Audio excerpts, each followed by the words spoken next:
Dear brothers and sisters, Minglawa, I want to thank you firstly from the bottom of my heart for your prayers for Myanmar at this time. Yesterday was officially the annual Global Day of Prayer for Myanmar. And today my friends in CSW have organized this event to bring people together to reflect on and pray for the people of Myanmar. I cannot be with you on the line due to the time difference, but I'm very grateful that you have given me this opportunity to send this message. Myanmar today is in yet another chapter of darkness, bloodshed and repression.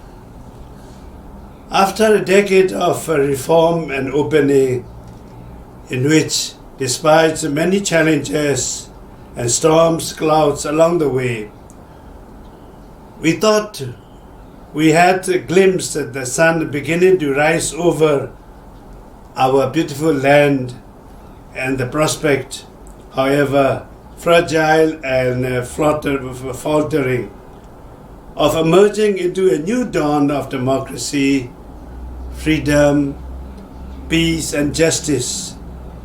Today, we have been set back by more than a decade, taken back to the nightmare of military repression, brutality, violence and dictatorship.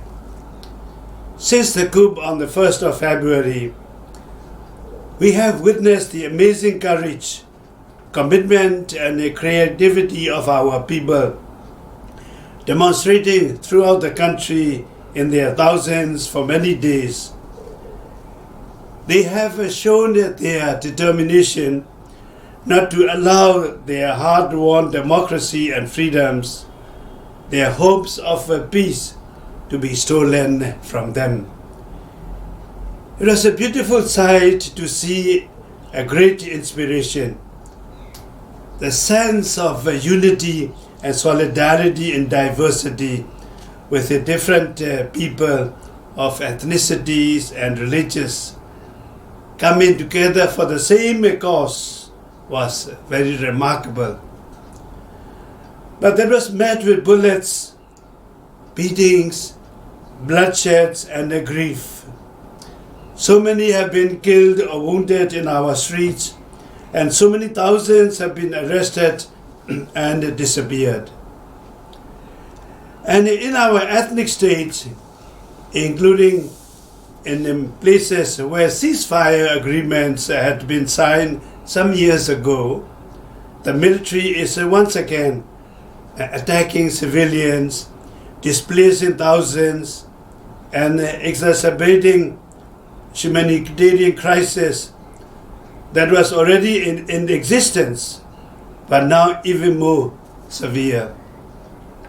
Yet in these dark times, we hear the voice of the Lord calling the church still to be a witness, to be an instrument for justice and peace and reconciliation, to be His hands and feet in providing assistance to the poor and those in fear, to counter hatred with love.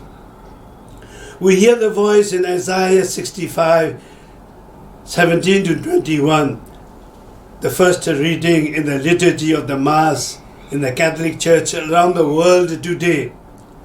Thus says the Lord, now I create new heavens and a new earth, and the past will not be remembered and will come no more to man's minds. Be glad and rejoice forever and ever for what I am creating, because I now create Jerusalem, joy, and her people gladness. No more will the sound of weeping or the sound of cries will be heard in her. No more will be found the infant living a few days only. They will build houses and inhabit them, plant vineyards and eat their fruit. Or the first verse of the Psalms 29 that we read today, I will praise you, Lord, you have rescued me and have not let my enemies rejoice over me. Or today's Gospel from St. John, which tells the story of the court official whom Jesus met in Cana, Galilee, whose son was sick and asked Jesus to cure him. Go home, said Jesus, your son will live. In these three passages, we hear the message of hope that is at the heart of our faith. And we, the church in Myanmar, hold on to that message. We will pray and work for a new Myanmar to be born out of this current tragedy. A Myanmar where truly every human being has an equal state in the country and equal rights to basic freedoms. A Myanmar where ethnic and religious diversity is celebrated and where we enjoy real peace. A Myanmar where the soldiers will put down their guns, step back from a power and do what an army is meant to do, defend rather than attack the people.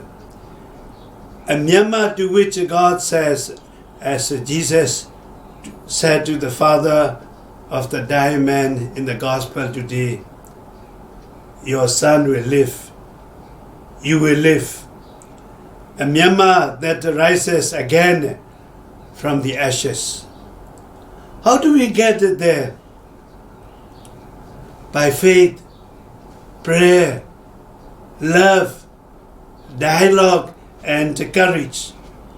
By speaking out for truth, justice, freedom, peace, and democracy. And so we need your prayers now more than ever. Please pray for this vision for Myanmar. Pray for those who right now are in danger, in hiding, displaced, imprisoned, wounded, or grieving. Pray for the leaders of our democracy movement, for Aung San Suu Kyi and our colleagues, and for the leaders of the ethnic nationalities and all religious leaders. And pray for General Maung and the military, that just as God turned the heart of Saul on the road to Damascus, He would change their hearts, make them stand back and prevent them from taking Myanmar further down a path of conflict, repression, and destruction. Pray even now, after all we have been through in the past 6 weeks, for the results of the elections in which the people, the will of the people was expressed so clearly to be respected, and for Myanmar to move to a path of a genuine democracy, accompanied by dialogue, reconciliation, justice, and peace. Pray that as a Myanmar yet again is taken during this Lenten season down a real life journey of Calvary and Golgotha, a journey we have made it throughout so much of the past 7 decades. We might still, as a nation, see our resurrection, our Easter, before too long. May God bless you all.